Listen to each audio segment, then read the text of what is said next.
This is the Thought Leaders Podcast. Hello, everyone. We have Mr. Terry Adelman on the show today, and I'm very excited about this. So right as we begin, Terry, can you please give us a quick bio of who you are and why we're talking today? Why are you talking to me? Well, let's start with the bio, who you are, where'd you grow up, all the fun basics, Sure. so our audience can get a Absolutely. sense. Absolutely. It's going to come into play here and how everything started. So currently, I'm the managing partner, founder of MENfluential Media. We're an influencer marketing agency. But I'll take you back to kind of where everything started. So most of my experience, almost 19 years, was in the automotive industry. I started out as a salesman out of college back.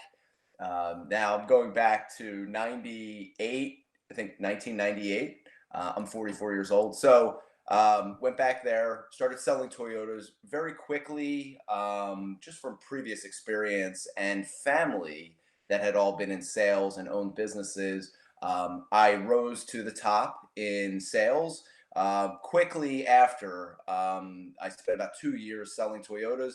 I went directly into management at the age of 23. I thought I hated it. Then I grew to love it, and I grew to understand the responsibilities of being a manager and managing people, and understanding that you're going to work with your A players, and you're going to work with people that need a lot more attention, and some of them maybe aren't right for the job. And so I had a lot of I grew up very quickly regarding that. Management really took me to another level. What I realized along the way, as I moved from dealership to dealership, I loved the challenge of taking on a dealership that was struggling. My priority as a sales manager, or being in the business, knowing what I knew that took me to the top of sales, was that customer relationships were the most important thing. You could know everything you needed to know about a product, and you could know everything you needed to know about a sales process, but relationships are everything. Trust is everything, and it's not always easy to build it. And so I knew as a manager, I needed to hire sales consultants that that I believed really truly cared about the customers. And one thing led to another. We trained obviously then on product, sales process, etc. I grew a lot of dealerships within a few years to number one. My biggest accomplishment, most likely, I think, was one of the dealerships I worked for. After about 3 years, we were number one in the country for certified pre-owned, and number one in the state for new sales. So I I enjoyed what I did. I did not like the retail space. The Okay. hours confined me to, a day of 9 to 5 or a 9 to 9. I worked incredibly hard and efficiently, and it just wasn't always for me. It was always a bittersweet experience. Then, fast forwarding, I did some sales training and consulting where I traveled the country. It was great for 6 months. I did that for about 2 years. And so I'm really fast forwarding here. But with all of my experience in sales, one thing that I actually just skipped over was, along the way, as I started to take on bigger management roles at the dealerships, I was able to work my way into handling all of the marketing efforts. And so I surrounded myself by really good people. I always had kind of an open door policy where I would want to hear about new ideas. And one thing led to another, where I kind of got ahead of the game a little bit in the digital world, where I started to understand what it meant to be online, to be there when someone searched out. So this is all leading into where we're at right now. This is This is awesome. back. This is back now. I'm going back to the middle 2000s, so 2003, 4, 5, 6, and Okay. and beyond that. So I've always had the experience with sales, always had the experience with management. I've had many, many years. I would say at this point, 15 years of experience in marketing, where I've been on the other side. I've been on both sides now at this point. I've been on the brand side, taking the risk, where I would try new things, figure out what worked, ride the wave as long as you could. And then what happened was I just got tired of the travel for consulting and training. All along the while, now this kind of takes you back now even further back than my experience is my best friend, one of my best friends growing up is Aaron Marino. You may know him as Alpha M on YouTube. He just hit 6 million subscribers. He's the That's number right. one men Congratulations, by the way. What's that? Congratulations on that. That's amazing. I saw his post It's last amazing. week. He's an amazing talent, and so kind of bringing him into the mix without trying to be much of a name dropper, which I'm not, is that along the while, Aaron and I have been best friends for at this point about 31 years, and what happened was we would talk every month. We actually became closer friends after high school and through college.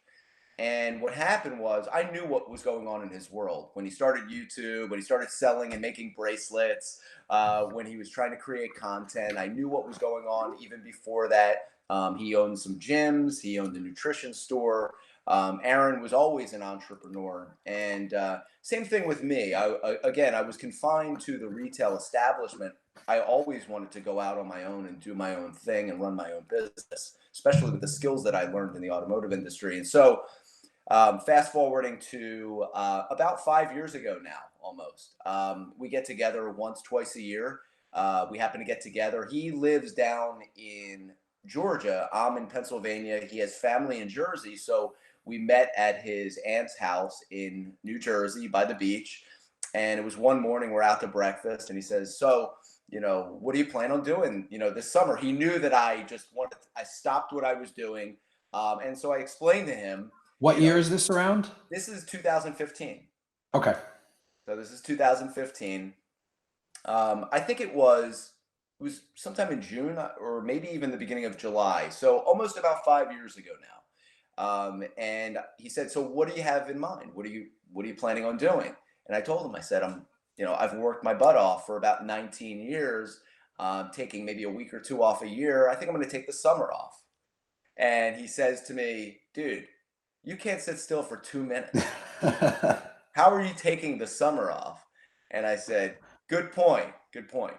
And Aaron has never been one to really delegate work. He's one of those guys that, after some experiences he's had in his career, he wanted to really do everything.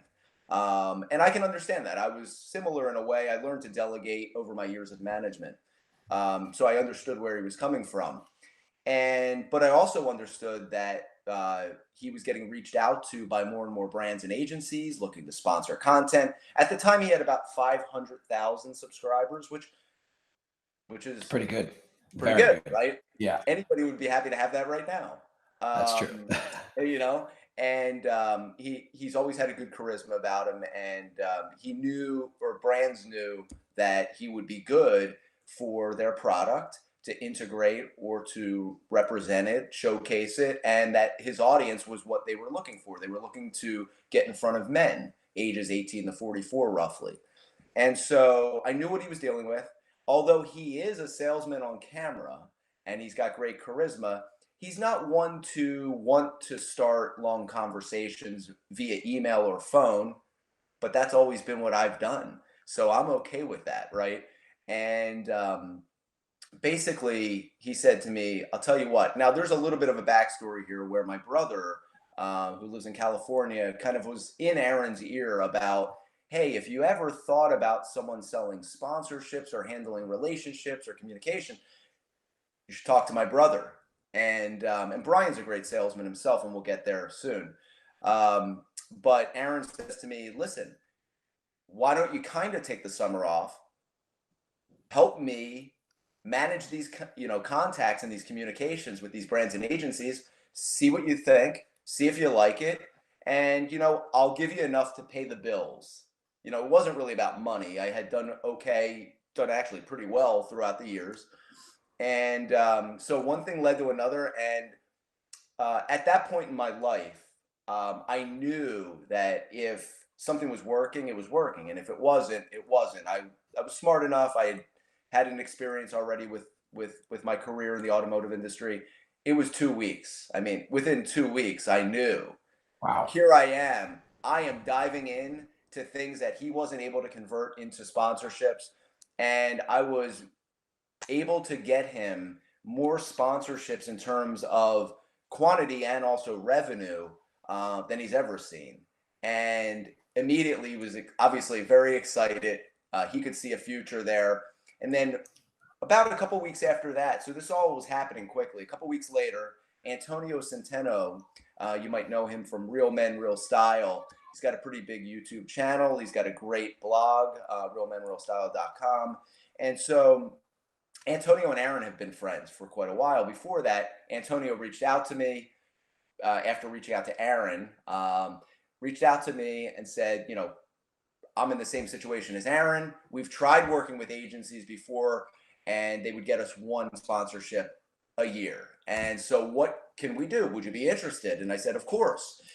All the while, even before Antonio, I'm thinking, here I am talking to, and you know this too, talking to brands, talking to agencies, and it takes up a lot of your time. It can take, you can have 100 emails on a chain and an hour or 2 hours worth of phone calls very easily. And I'm thinking, being in sales in the automotive industry, where if a 3 Series BMW doesn't work for you, maybe a 5 or a 7 or an X5, right? So there's options. I thought, where are my options of talent? And I said to Aaron and to Antonio, I said, look, I think we need to make this into something bigger. Aaron and I had a great conversation about starting an agency, doing what others were not doing for influencers, not going too big, curating, sticking with the men's side of things. And so Aaron and I literally, man, in one phone call, he said, well, what do you want to call it? And I said, well, you guys are men. You're influencing other men. So you're influential. And he says, MENfluential. And I said, I'm getting the chills right now. That's an amazing story. I said, that's the name, that's the name.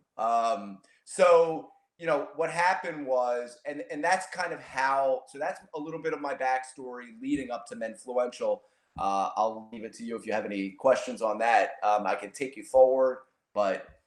Yeah. Well, first of all, before we get into exactly what MENfluential is and how, by the way, preview if you're a guy out there, you have to thank this man, Terry, for dressing you and literally influencing the way you dress, the way you look. And I think that a lot of people have no idea how much power you guys have and how much great stuff you're doing out there for your average 18 to 40-year-old man. So first of all, awesome job on that. Thank you. That's a big burden. You just put it right on. Well, it's definitely true. I mean, the amount of content that you guys are putting out and the amount of content that you guys inspired is just it's really mind blowing and it's amazing. So it has a lot to do with it.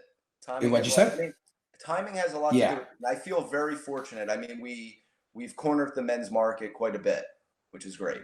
Yeah, I mean, besides timing, but exactly, I know that men are more, kind of around the time you guys start, maybe a little before the mid to late 2010s. Men are getting more into the style and fashion. You see more brands popping up, but you guys I think, are definitely pushing that. And maybe even that's kind of the reason why some of these brands are popping up is because they see, oh, wow, men are looking for a stylish pair of jeans or are looking for an awesome watch. Why don't we cater to that crowd? But before we, again, go into the MENfluential and exactly what it is, I think, though, that there is a really, really cool story here, how you went from one of the most, I would say, old school classic jobs. Oh, my God. Car salesman, right? You were a big time car salesman. But in the end of the day, I mean, that is the definition of old school. And now you are top of the list of people not to trust. And you are, well, I could vouch for Terry. You're definitely a very trustworthy individual. But you went from car salesman to the managing and founding the leading men's influencer YouTube agency out there. I mean, do you ever think about that? I'm feeling it right now. You just like literally put it right on my chest. No, it's crazy. I mean, it's the power of the internet. It's the power of YouTube. But I mean, in a I million appreciate years, it. did you think I, that I'm was going gonna to happen? I appreciate it, but let me just tell you, this is part of the reason I was very different in the car business. Is I don't take anything for granted. I feel emotional right now. I don't take anything for granted, and I give credit where credit's due. And the credit that's due, um, sure, I work my butt off. The people that work with me work their butts off. And that includes the influencers that we work with. They are amazing. They work incredibly hard. They really do understand the objectives at the end of the day. We can get into all of that as well. And it's being able to work with. I'm very fortunate, of course, because one of my best friends growing up is one of our top influencers, and he's growing in so many different ways. But I also give credit to the brands, and we can dive into some of that information as well. But I think that it's a combination of things as to why we got to where we are. It's the inner makings. It's the wizard behind the curtain kind of thing. It's the hard work, but it's also the fact that not only are the influencers creating great content that's relevant, that people want to watch, that men want to watch more and more now than ever about improving their fashion, style, fitness, health, grooming. Just the ability to become better at all of that. Increase their men are really looking to improve themselves, not only personally in that perspective, but professionally, because when you look better, you feel better, you come across better. You're learning a lot of things on these channels, a lot of things with the content, and the brands are helping to make this happen. And the brands that we work with, I'm friends with most of them.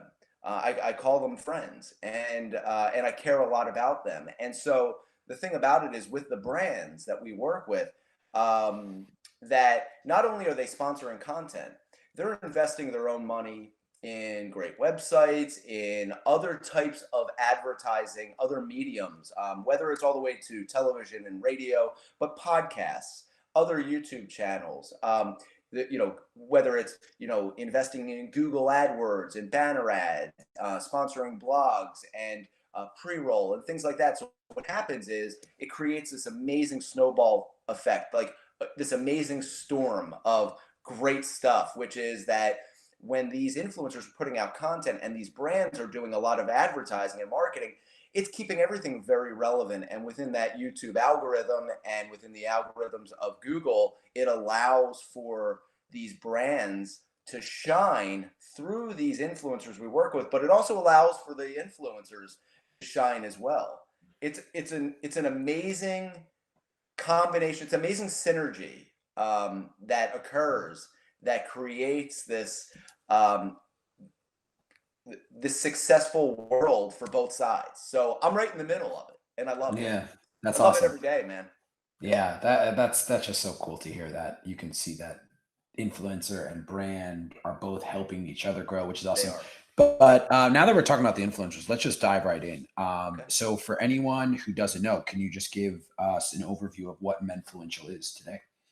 Sure. I'll start off and tell you what it was in my mind, and very quickly transition. So, not so as I told you already, I started helping Aaron, very quickly helping Antonio, and then it was September of 2015 that we officially launched MENfluential, the website, etc. And at that point, I brought on, with the help of Antonio and Aaron, some of the other influential guys in the network. We built the list from Aaron and Antonio then to another 8 influencers. So I had 10 influencers in the men's space that I was in effect representing. And that's what I thought. MENfluential, we represent the top men's lifestyle influencers. So if you're a brand and you're looking to get in front of that demographic of guys that are interested in fashion and style, fitness, health, and grooming, we're the place to come. What happened though, very quickly, and I'm glad that it did. So this is just me now working around the clock, working with people all over the world. So, I'm on the Eastern time zone. So I'm working with California, that's 3 hours behind. I'm working with Australia, that's 15, 16 hours ahead of me, right? Hong Kong, right? 12 hours ahead. So I had to be flexible because I was looking for every potential opportunity. I'm working through the weekends. I'm working, it could be Sunday at midnight, my time.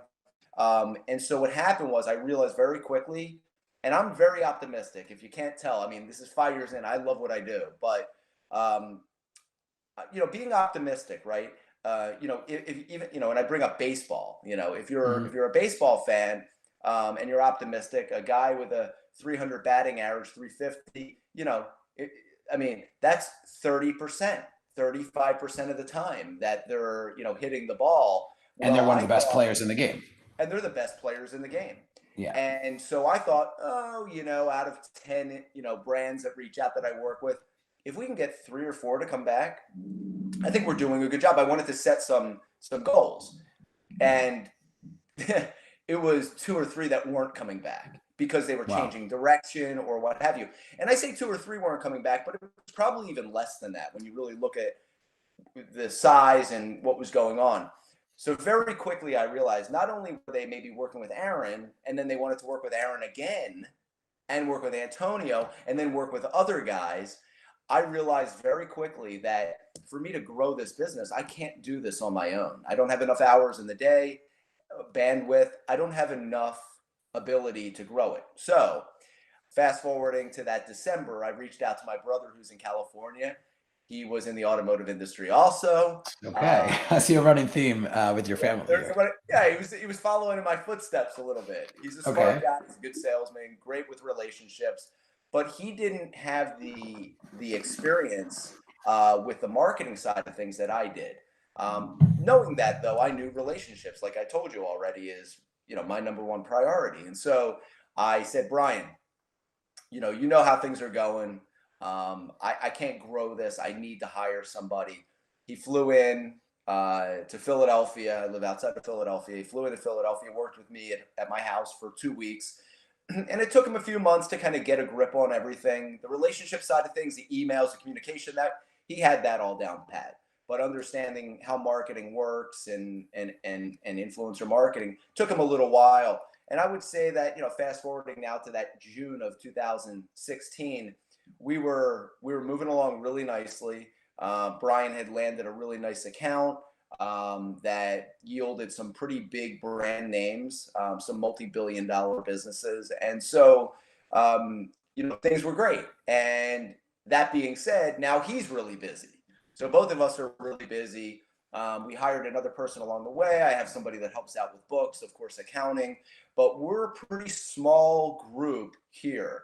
At this point right now, moving along, it's just really my brother and I and Tom in New York, really handling partnerships. I think I just jumped ahead though of some of what we were going to talk about. Yeah, that's okay. I do that. So what I would love to know is, so you start out with this roster of 10 guys, right? MENfluential Media.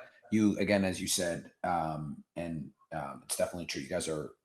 You are representing the leaders in the men's lifestyle, fashion, fitness game on YouTube. So you guys have an incredible success rate. And this is not just me and you talking. I mean, you can go onto any one of your channels and you'll see brand after brand after brand coming back and coming back. And obviously that is leading to a lot of your success. What is it about your guys that you think connect so well with their audience? Because we see in different verticals, for example, if you look at family YouTube channels and all the vlogs, complete opposite of you guys. You see every brand under the sun there, never more than once. And obviously I'm generalizing, but for the most part, it's a lot of non-return, tons of turnover. Yeah. You guys are the exact opposite. I mean, you're a dream for anyone, pretty much any brand. So what is it about that you guys think you're doing so well? It's a fantastic question. Now I understand why you have a podcast. No, it's a great question because it helps to give me some guidance. It's a great question because there's not really a simple answer. And I think the answer is probably different for a lot of people. I think the reason we are able to see brands back, I think first is that the brands are seeing some sort of success, right? From when they work with the guys. I mean, you know, uh, I contribute or attribute a lot of our success to relationships. And I think that helps a lot. Even Mhm. when something isn't maybe in the mind of the brand successful per se, I think that, there's a lot of variables really when it comes to what is success, right? What is success? If you're a brand that nobody has ever heard about ever, and Aaron puts out a video, and let's just say it gets a couple 100,000 views, right? And let's say a few 100,000 potentially interested people, guys mostly, Yeah. see your brand and they like it. That's brand awareness right there. So what's the value that you can put on that alone? Forget sales, conversions, traffic, everything else, right? Yeah. So taking it a step further is when the brand who nobody knows about. I'm not talking about Nike or, BMW. Right. I'm talking about brands that are small or no one knows about, all of a sudden seeing hundreds or thousands of people immediately coming to their website and instant conversions into sales revenue, and nobody knew about you yesterday or an hour ago. That to me, you can't see, I kind of have goosebumps again because this is what's amazing to me is I've handled marketing before from the side of the brand, and when I was in the automotive industry, and that to me is kind of a miracle a little bit. I mean, we talk about direct sales and people are looking for, brands are looking for instant gratification, and I get it. I'm the same way, from every angle. And I think so. Part of it is success to some degree. What did the brands see? Are they excited? Some of them are excited. Oh my God, 200,000 people saw our brand. Hundreds or thousands of comments and likes and things like that. So there's the engagement aspect. Mhm. That might be enough, honestly. And so they're wanting to work with us again. But when a brand sees an ROI right away, and they like working with us because we make it easy for brands. Literally, if you have a great website and you're doing some of the things that I would suggest you do on the marketing side, and you provide us with some talking points and some links and an offer and things like that, we can make it work and get you a finished product. And 95% of the time, there's just no edits, there's no requests. It's the brands love it because they also understand the influencer marketing is all about that organic and authentic feel, right? So I think so. There's part of it. It's relationships. They give us the opportunity to explain what happened, right? They like us already. As you know, when I say like us, myself, my brother Tom, they like working with us. They like our Mhm. process. We make it easy, and then they see the results and they see great content online. And that content also is building SEO value as well. I mean, when you have Aaron put out a video, forget sales and traffic for a second. Views. When you have a YouTube video getting hundreds of thousands of views within inside of a few days to a week, that starts to register, on Google and YouTube's algorithms as being really relevant, something maybe that they should recommend others watch. And so it helps to build that brand's library of valuable content. And so what ends up happening is with relationships, and you were asking about going with the same brand. I think a lot of it also has to do with my mentality, my brother's mentality when things were first starting up, is that we're very loyal to the brands. So, for example, I don't like name dropping, and you can go look at a hint. You can go look at some of our influencers' channels and look at, say, the razor brand that they're using or Okay. the boot brand that they're using. Um, you'll also not see multiple razor brands. You're not going to see 4 or 5 or 10 boot companies. You're not going to see 4 or 5, 10 t-shirt companies, right? Yeah. And so the reality of it is that we're very loyal. The brands know it. We give them the opportunity based on what they've seen already and working with us to work with that influencer again. And so, we're good at, building on the relationships, building on the urgency and the desire for, that brand to, kind of dominate some of the space. And but this all goes back to, and I'll move to you to guide this further, is this moves back to even before working with the company. We turn down, I mean, 9 out of 10, maybe sometimes 10 out of 10 brands that reach out. Reason we do is because we get reached out to by dozens of brands a day. Literally, it's unbelievable. It's tough to keep track of because I care. I want to respond to everybody, and it's hard, especially when we're working with a similar brand or a couple similar brands in a category. We don't want to saturate that category if those brands are loyal and we're loyal to them. So what happens is we have to politely decline. Some of the brands we decline, we would like to work with, and maybe we will work with later on when the brand we're working with in that category changes direction with their marketing, and that happens. But that being said, probably a quarter or more of the brands we've worked with for 3.5 to 5 years now. We worked with 90 brands last year alone. So Yeah, when we that's call for those, by the way, sorry, for those that don't know or don't understand, that is a massive number right there. and it's even more massive when you think three guys are kind of managing those partnerships. Yeah. Um, it's overwhelming to think about. If I had to stop and think about the amount of work or what we do every day, it would probably be overwhelming. But I can tell you that we all love what we do, and I love working with entrepreneurs. And the brands we work with these are entrepreneurs. These are people that understand what sells, digital marketing. They understand influencer marketing. In the beginning, I had to explain what an influencer was to brands. I had to explain what influencer marketing was. I had to explain to brands that were spending $100 million on advertising that you need to lower your level of wanting to control creative, Right. because that takes away the organic, authentic feel. Whereas when you produce a television commercial, and I know about those because we used to produce those as well, is that you're picking the talent, you're writing the script, you're coming up with creative, you're doing the lighting and the editing and the filming. You have a dozen people involved in this, where this is an influencer in front of a camera, possibly a small team doing some editing and helping, but overall it's that organic, authentic feel that really helps to drive the message. And it's also the way that it's integrated within that content, that appeals to their audience. I might have just gone off. No, that's perfect. No, that was good.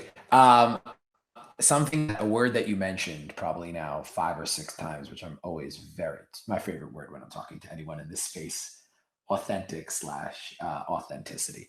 So again, anyone is definitely go out, look at the MENfluential roster. You'll know a lot of names. Your guys are just so damn good at integrating the brands. It's so good, whether it's, you don't even realize, almost sometimes the video is around that idea and you don't even realize they're just so good at it. So I would love for you to kind of walk me through why they're so good at it and how you feel that it affects how the brands get responses from people because of the authentic aspect of integrations. That's a good question, and it's interesting because when you're good at something, like if I don't know, I don't know, I could use basketball, I could use tennis. Someone could say, I want to be Roger Federer, I want to be Michael Jordan, right? Well, you want to be them, so you want to be exactly like them. That may not be the right route. You want to be like them, meaning you want to be the best in the world. That's another story. And I think so when people see influencers or talent, you can say this about actors also, But when you look at someone who's growing quickly, like an Aaron, Alpha M, and you look at, he's all over. He's got a lot of charisma. He's got a lot of energy. He's in your face, right? That is great for Aaron. That works for Aaron, right? There's that authenticity kind of. He's like that. I mean, he's like that in real life. Okay. And he might have a little more edge to it because he's in front of the he doesn't have to be turned on like that all the time. But the reality of it is that may work for Aaron and not for others. So then you got to find what works for these particular influencers. I think though that the general overview and why things work for all of the guys is, number one, they need to know as they've been growing their channel what their audience is looking for, what they like. And I know a lot of these guys, I know especially with Aaron and Antonio, they get a lot of emails. You should see some of the emails. I mean, people, send emails to Aaron about how he's changed their life. He's like a father figure, things like that, right? So, Wow. he also gets things like, because Aaron talks about everything. He'll talk about shaving his balls. He'll talk about shaving his nose hair. He'll talk about manscaping and swamp ass. Excuse my Yeah, pretty much language. anything. No, it's great, and definitely authentic. He's a um, real person living a real life. he's trying to address everything, and he's got a real comfort level with it. And it's not for everybody. It's just not. But when a brand looks at him and says, "Wow, he talks about everything," that also opens up the ability for us to work with so many different types of brands, right? We work with some influencers that are a little bit more, I don't want to say boxed in. That's a bad word. I don't maybe have some limits on what they can talk about. We work with some channels that are car channels that are pretty big car channels. We work with some guys that only talk about fashion. We talk about, so there's he's very diverse, but when it comes to what makes it work, right? So what makes it work for Aaron is a little different than what makes it work for someone else. I think the goal though, like, and back to the authenticity, the organic feel, is Mhm. how can you, and I think the question, and without me really giving you a direct answer and guidance, because I think it does vary, I think maybe you want to ask yourself a question, which is, what can I do to create content, first of all, that my audience will like and be interested in? And then how do I incorporate the brand and the product to make sense within that content and do it in a way that's, smooth, that sounds like a conversation. Right. As we're talking here, you might ask me a question, what kind of cars do I like? And, it might have been set up already that I'm going to tell you that I like Porsche and this and that. And guess what? The video may not be sponsored by Porsche, but we could talk about the buying process of buying a car, and it could be sponsored by, and I don't want to even plug the name of a brand, but it could be sponsored by a car buying service, right? And Yeah. at the end or in that video, hey guys, today's video is sponsored by so and so. So the reality is how do you incorporate and integrate and make it feel like it's part of the conversation, part of the content, while at the same time never letting it leave your mind that they're paying you for this. And when someone pays you for something, nothing's for free, right? A brand naturally would be looking to get something out of it. Now, again, is it views? Is it views, traffic to their website, downloads of their app, sales conversions, things like that? So you also have to have that in the back of your mind. If it's views, you may not have to pitch it hard. You may not have to sell it hard. They just want to be there. It's like product placement, right? If watching your podcast, you have a Coca-Cola can in the background or something like that, maybe they paid to have that there, right? You don't have to pitch it. You don't have to sell it. Well, some brands might say, look, we want to work with you guys over and over again. And that's always our goal. What do we need to do to continue this? Well, we need to see traffic and sales. Well, then Aaron knows he's got to pitch it hard, right? These are the best t-shirts in the world. They're soft, they're this, they're that, they're fitted. Look at this, check this out, right? And that's the reality of it all, is for us as an agency to know what the objectives are, what the goals are, what the brand is looking for, and does it fit within the parameters of what that influencer or those influencers are capable of doing. And back to the beginning is, does the influencer like the product?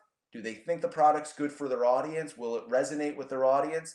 And if the answers are no, it doesn't matter how much money is involved. And that goes to your point about, how do you guys get brands back? I think that that it's a different question for other influencers, is when you take a sponsorship, what does that mean to you? And I think there are a lot of influencers that are, they're paying the bills with it, right? And that's great. That's fine. But if that's it, hey, we just got sponsored by ABC Jeans, they're paying us $10,000. They just want us to, do a video. If the attitude was a little different, like, hey, ABC Jeans, what are you looking for out of this? Well, we want to sell jeans. Then you got to go to work as an influencer and sell. So I mean, that's the reality, I think, is knowing what the goals and objectives are of the brand, knowing if the influencer likes that brand and product and story, if there's that synergy there, then for that influencer to understand what the objectives and goals are of that brand will help them move that video in the right direction and accomplish what the brand is looking for. Hopefully that's the goal. Okay. I think that makes a lot of sense. And again, I think you guys just do that so well. And I'm glad we're talking about brands, because I don't want to talk about a specific brand, but something we definitely touched on before is you're running this, really big, influential agency. How critical to you guys is the brands, right? Do you think, are you guys kind of working in tandem? Do you need them? Do you feel that you would be able to do without them? How do you feel about that? Need them? Just from need a specific from a revenue generating business, from a standpoint, like, do you guys, the brands are key to you guys, but do you see kind of yourselves ever outgrowing the need for sponsored content, or do you think that's just, something that's amazing and you guys would want to stay with as long as possible? At this point, no, it's a good question. There's always ways to be innovative and to make money with content, right? There are companies reaching out all of the time interested in buying content, right? Because content, I've heard this a long time ago, and it's true. I mean, content is king, right? That's true. How many channels are there on cable, and how many movies and series are there on all of these streaming networks? And why is it that you sit at home, especially now in these few months, right? Everybody's watching more television, I'm sure, and streaming things. Why is it that everybody I seem to talk to is, what show should I watch next? Why don't people feel like, is it just not presented well enough? There's not enough trailers. They don't know what to watch next. I've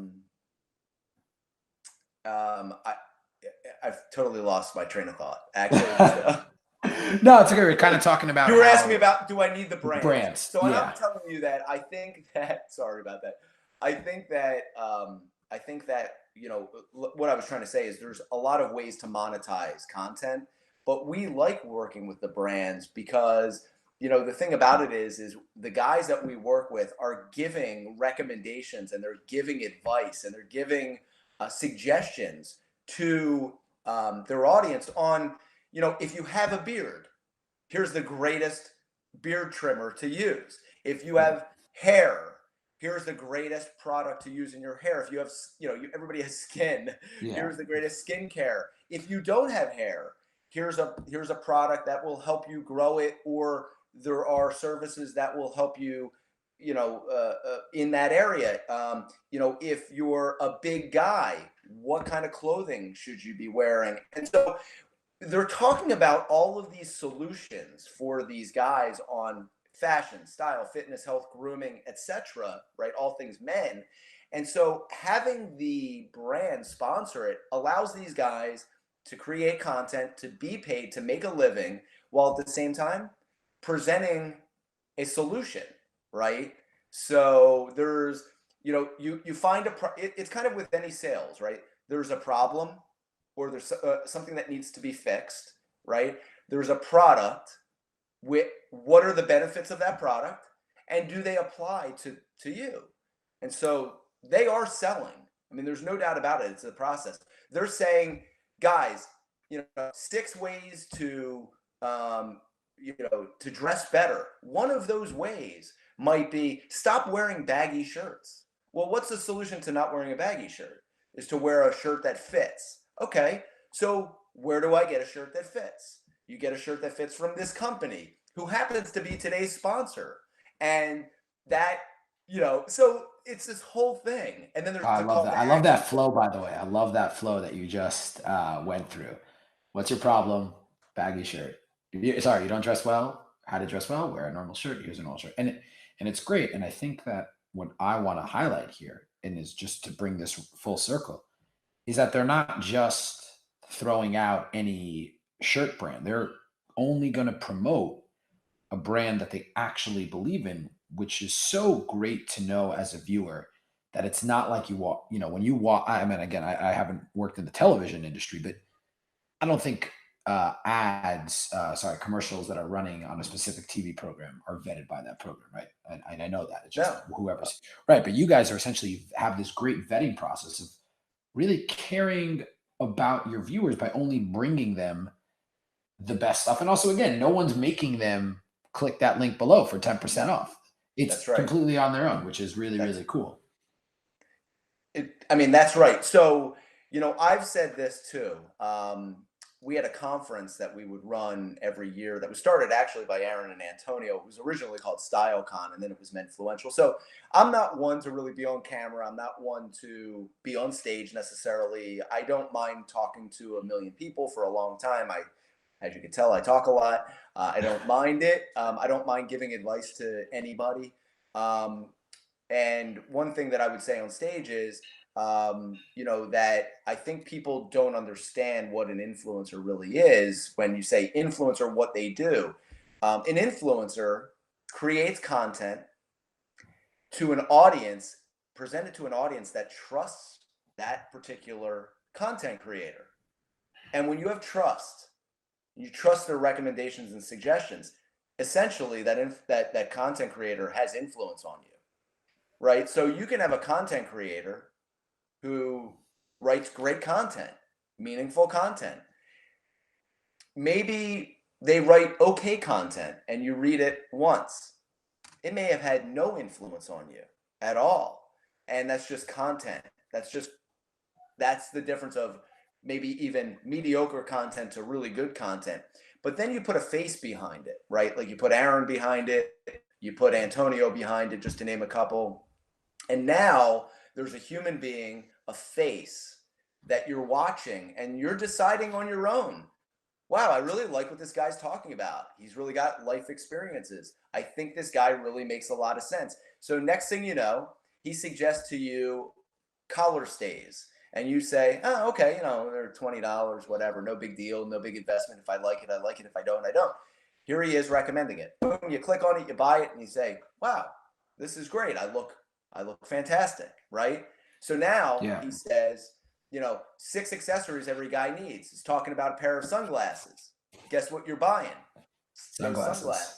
By the way, true story. I like to think of myself as a decently fashionable individual, but a lot of the greatest stuff that I've bought over the last 12 to 18 months have definitely been from numerous different influencers. The jeans I'm wearing right now, I bought because I heard them on Joe Rogan. And the watch, I'm not going to drop the brand, the watch brand that everyone knows. I used one of Aaron's discount codes, got a great watch. And fantastic. I could not be happier. That was a $110 watch that people from across the room say, damn, that's a good watch. And I got it because I saw a great video Aaron was promoting. I was like, okay, I needed to watch. So I think I'm in here. And again, it's just anecdotal, but it works. And it's like people are happy with the stuff they're getting. I completely agree.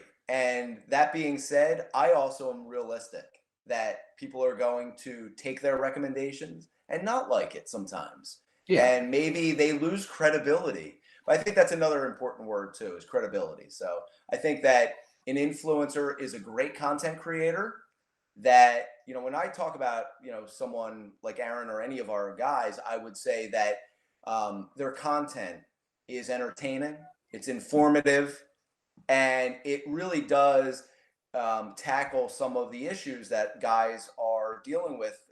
And not some of them, it tackles all the issues, but you may only be dealing with some of them. And when a recommendation for a resolution to your, or is that the right word, that resolves your issues, here's a guy you like. You may have used his recommendations, suggestions. You may have bought a product that he suggested before. You're happy with it.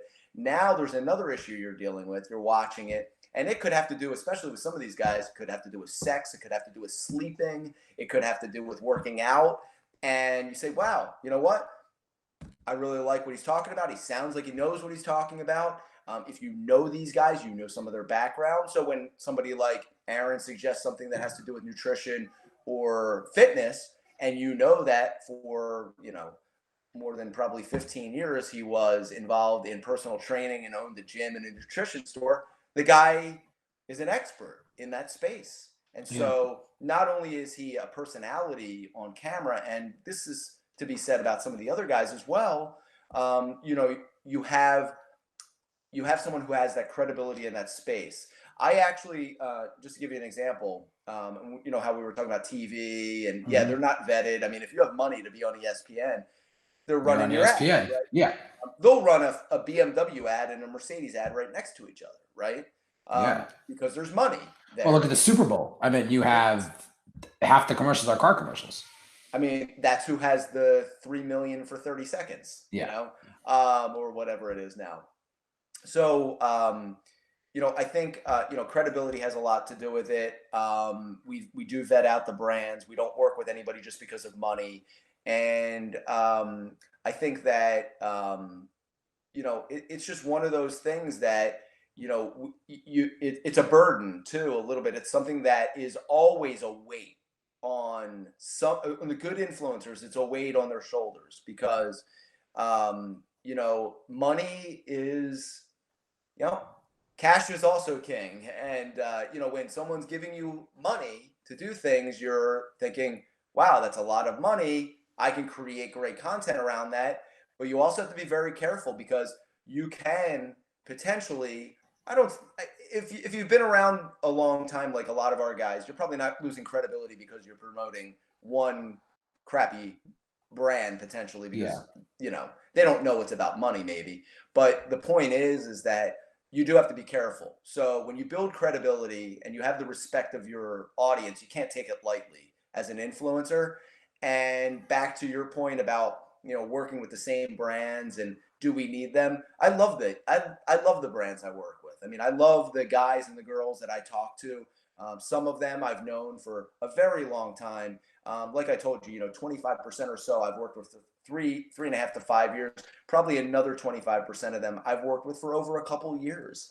I've worked with between my brother, myself, and Tom. We've worked with these brands and the influencers, of course. We've worked with these brands for a long time. And by the way, here's the other part about it that makes it authentic, because I know that you like that word, authentic. When you work with a brand, often you know that brand well, and you can talk about them like the back of your hand.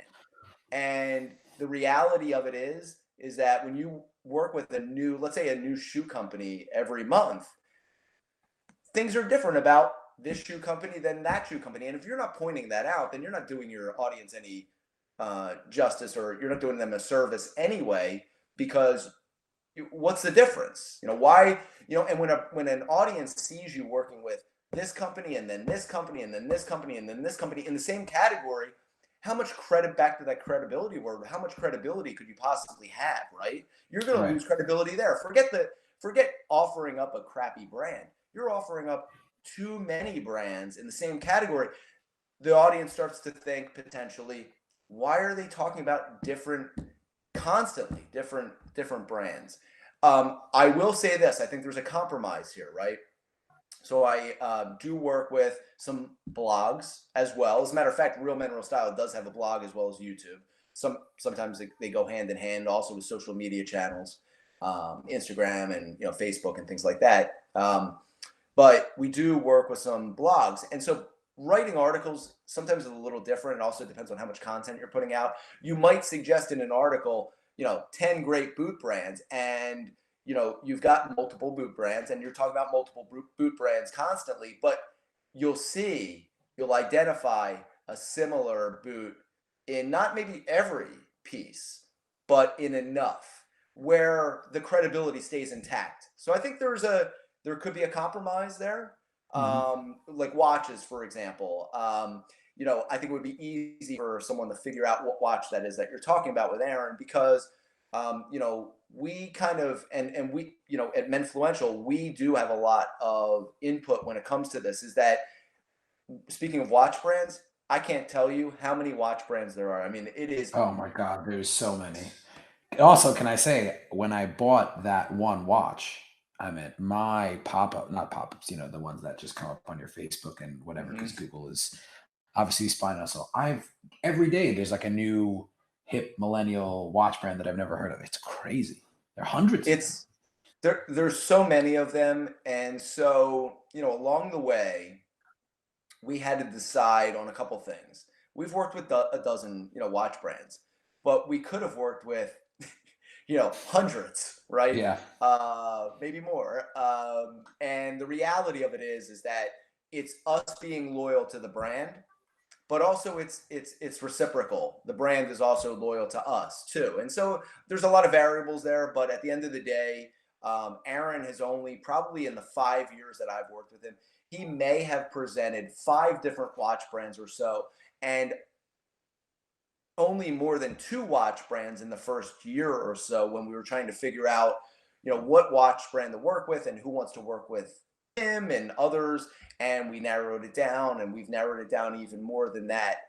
And again, a lot of it, I don't want to necessarily, well, I mean, in some cases it is exclusivity a little bit. Right. But, for example, we have worked with a couple brands that, that make shoes and boots. And the reason is because there is a pretty sizable difference in characteristics of those boots, right? One's a little dressier than the other. And so there's that, right? A couple different shirt companies, right? Where, one shirt company maybe specializes in button downs, but they also offer t-shirts and polos. And then we might work with a brand that's really only t-shirts and might be polos and sweats, right? So the reality is that not every category has to be limited to 1 or only 2 brands. There just has to be some diversity in, what those brands are offering, or their stories, or, what they're about. It could also be price points too. So Yeah. I mean, that makes a ton of sense. And just kind of one last point before we go today. Another big word that I want to drop that I definitely see across all of your channels is consistency. You guys, there's a lot of consistency. You guys are putting out great stuff. It's high end. It's not douchey content, right? It's very, in another word I'll drop is relatable. You guys have consistent, it's a good relatable word. content. It's consistent, relatable content, and I think on my end, that's why I think that's a huge draw. Why any guy can watch your stuff and say, "Wow, okay, like I might know how to dress, but this is great tips," or I might have no idea how to dress, still awesome tips. I can be buff or I can be extremely out of shape, but I can both those people react. Um, just give me a quick kind of, how do you guys find talent? Are you expanding? Like, what does that process look like? Thank you for the question. It's actually very timely, which is crazy considering the times we're in right now, especially.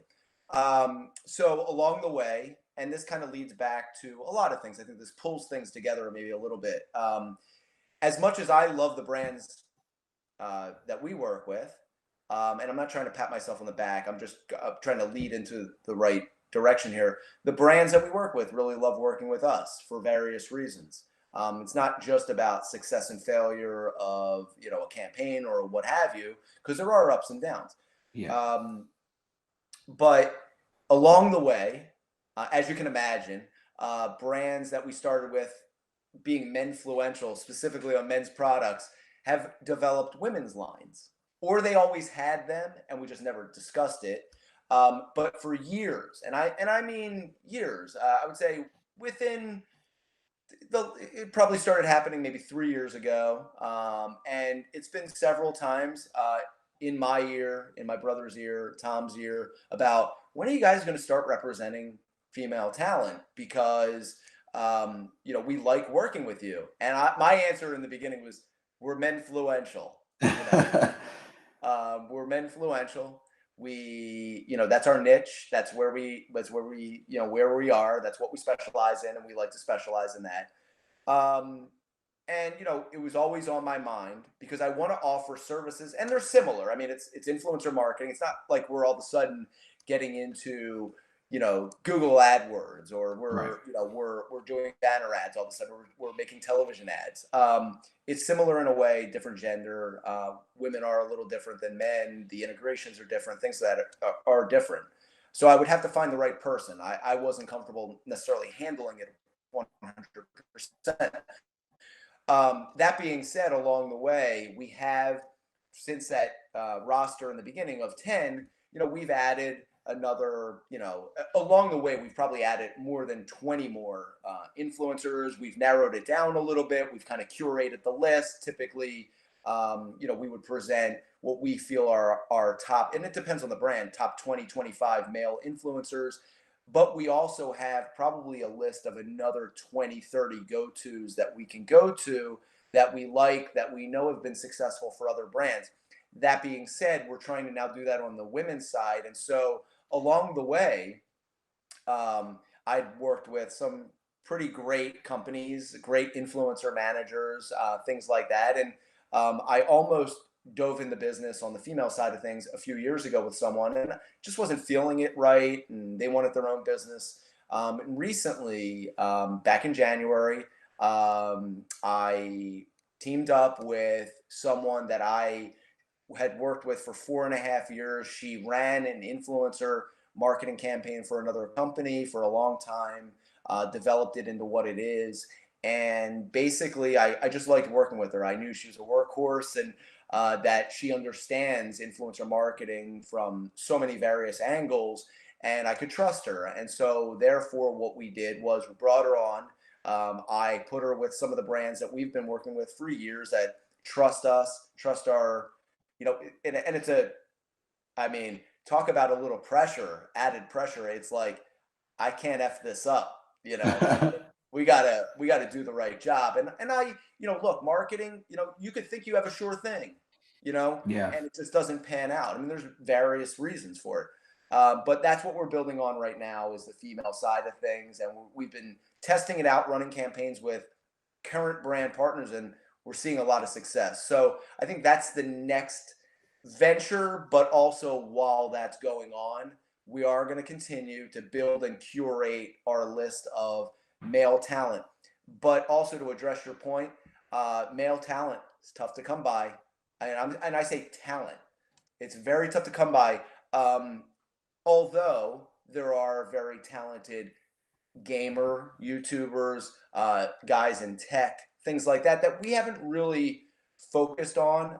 We may a little bit, but a lot of the brands that we have relationships with, we just don't know if there's quite the synergy and the ability for integration there when someone's playing a game. I don't know that you can just dive into their awesome trimmed beard and the product.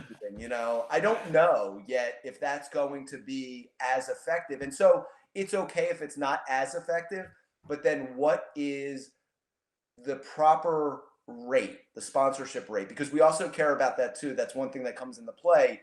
You know, we could charge more for our influencers for sponsorships, but we figured out kind of a method and a pricing strategy that, not only works for us and the influencers, but works for the brand in order for them to see returns and to want to come back over and over again. And so that also, back to your word on the consistent content, consistent sponsors, consistency, that also has to do with it too. There's so many variables. It's relationships. It's how effective is the content. Is there the synergy there? Is the audience buying in?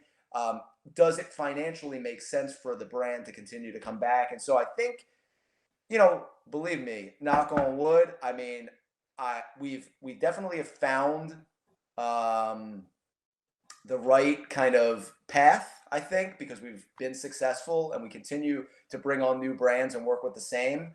But again, I don't take things for granted, and I love what I do, and I just want to get better at it. And I'll take anybody's advice also too. I mean, I'm not stubborn like that.